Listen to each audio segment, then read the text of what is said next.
Petrol, diesel ಹಾಗೂ ಅಗತ್ಯ ವಸ್ತುಗಳ ಬೆಲೆ ಏರಿಕೆ ಖಂಡಿಸಿ ರಾಜ್ಯ ಸರ್ಕಾರದ ವಿರುದ್ಧ ಜೂನ್ 21 ಶುಕ್ರವಾರದಂದು ನಂಜನಗೂಡಿನಲ್ಲಿ ರಾಷ್ಟ್ರೀಯ ಹೆದ್ದಾರಿಯಲ್ಲಿ ರಸ್ತೆ ತಡೆ ನಡೆಸಿ ಬೃಹತ್ ಪ್ರತಿಭಟನೆ ಹಮ್ಮಿಕೊಳ್ಳಲಾಗಿದೆ ಎಂದು ಮಾಜಿ ಶಾಸಕ ಹರ್ಷವರ್ಧನ್ ತಿಳಿಸಿದ್ದಾರೆ. ನಂಜನಗೂಡು ತಾಲೂಕು ಪತ್ರಕರ್ತರ ಭವನದಲ್ಲಿ ಸುದ್ದಿಗೋಷ್ಠಿ ನಡೆಸಿ ಮಾತನಾಡಿದ ಅವರು, ನಮ್ಮ ಪಕ್ಷದ ವರಿಷ್ಠರ ನಿರ್ಧಾರದಂತೆ ರಾಜ್ಯಾದ್ಯಂತ ಹಮ್ಮಿಕೊಂಡಿರುವ ಪ್ರತಿಭಟನೆ ಹಿನ್ನೆಲೆಯಲ್ಲಿ ನಂಜನಗೂಡಿನಲ್ಲೂ ಸಹ ನಡೆಸಲಾಗುತ್ತಿದೆ ಎಂದರು. ಇನ್ನು ಗ್ಯಾರಂಟಿ ಯೋಜನೆಗಳಿಂದಾಗಿ ರಾಜ್ಯದಲ್ಲಿ ಸಿಎಂ ಸಿದ್ದು ಸರ್ಕಾರ ದಿವಾಳಿಯಾಗಿದೆ.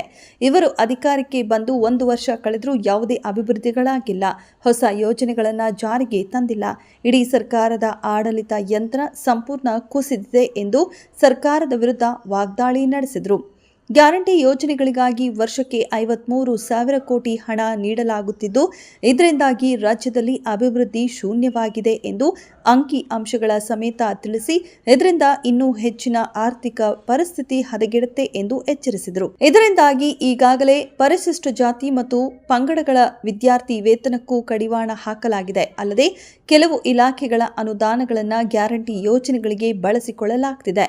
ಈಗಾಗಲೇ ವಾಲ್ಮೀಕಿ ಅಭಿವೃದ್ಧಿ ನಿಗಮದಲ್ಲಿ 100 ಕೋಟಿ ಹಣ ಲೂಟಿಯಾಗಿದ್ದು, ಇದರಿಂದ ಕಾಂಗ್ರೆಸ್ ಸರ್ಕಾರದ ಭ್ರಷ್ಟಾಚಾರ ಬಟಾಬಯಲಾಗಿದೆ ಎಂದು ಸಿಎಂ ಸಿದ್ದುಗೆ ಗುದ್ದು ನೀಡಿದರು. ರಾಜ್ಯ ಸರ್ಕಾರದ ಜೊತೆಗೆ ನಂಜನಗೂಡಿನಲ್ಲೂ ಸಹ ಶಾಸಕರ ಕಾರ್ಯವೈಖರಿಯಿಂದಾಗಿ ತಾಲೂಕು ಆಡಳಿತ ಸಂಪೂರ್ಣ ಕುಸಿದಿದೆ. ಶಾಸಕರಾಗಿ 1 ವರ್ಷ ಕಳೆದರೂ ಯಾವುದೇ ಅಭಿವೃದ್ಧಿ ಆಗಿಲ್ಲ. ನನ್ನ ಅವಧಿಯಲ್ಲಿ ಬಿಡುಗಡೆಯಾಗಿದ್ದ ಅಭಿವೃದ್ಧಿ ಕಾಮಗಾರಿಗಳಿಗೆ ಶಾಸಕರು ಚಾಲನೆ ನೀಡುತ್ತಿದ್ದಾರೆ ಎಂದು ಟೀಕಿಸಿದರು.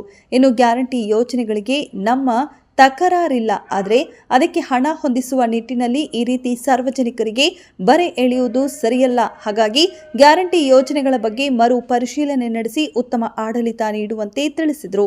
21ರಂದು ಶುಕ್ರವಾರ ನಡೆಯುವ ಪ್ರತಿಭಟನೆಯಲ್ಲಿ ತಾಲೂಕಿನ ಬಿಜೆಪಿಯ ಎಲ್ಲ ಕಾರ್ಯಕರ್ತ ಮುಖಂಡರು ಭಾಗವಹಿಸುವಂತೆ ಮನವಿ ಮಾಡಿಕೊಂಡರು.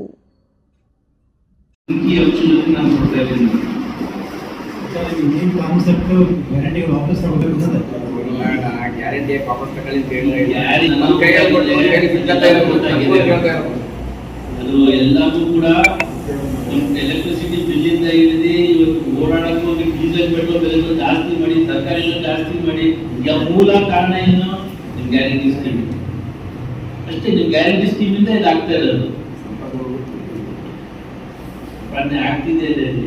ಎಲ್ಲ ನಾವೇ ಮಾಡ್ಕೊಡ್ಬೇಕು. ಜಾಸ್ತಿ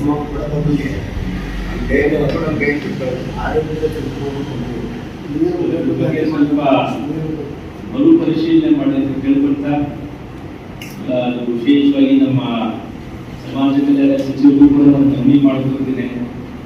ದಲಿತ ಮಕ್ಕಳಿಗೆ ಸ್ಕಾಲರ್ಶಿಪ್ ವಿಚಾರದಲ್ಲಿ ತಾವೇನು ಸುತ್ತೂರನ್ನ ಓಡಿಸಿದಿಲ್ಲ, 60-75% ತಗೊಳ್ಳೋಂಥದ್ದು. ದಲಿತ ಮಕ್ಕಳದು ಯಾವ ತರ ಅವರು ಹೊರ ಕುಟುಂಬದಲ್ಲಿ ಬಂದಂಥವ್ರು, ಅವ್ರಿಗೆ ಕರೆಂಟು ಸಹ ಕೊಡದೆ ಪಾಪ ಮೇಡಮ್ ಜೊತೆ ಇಬ್ಬರು ಕೂಡ ಹೋಗ್ತಾರೆ.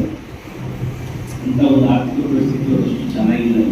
ಅದರಲ್ಲಿ ನೀವು 60-75% ನೀವು ಸ್ಕಾಲರ್ಶಿಪ್ಗೋಸ್ಕರ ತಗೊಳ್ತೀರ, ಎಷ್ಟು ಜನ 75% ತಗೊಳ್ಳೋದಿಲ್ಲ. ನಾವು ಅದ್ರ ಬಗ್ಗೆನೂ ಕೂಡ ಒಂದು ಪರಿಶೀಲನೆ ಮಾಡಬೇಕು. ನಿಮಗೆ ವಿಶೇಷವಾಗಿ ಮತ್ತು ಸಿದ್ದರಾಮಯ್ಯವ್ರ ಮೇಲೆ ವಿಶೇಷವಾಗಿ ಒಂದು ಗೌರವ ಇದೆ.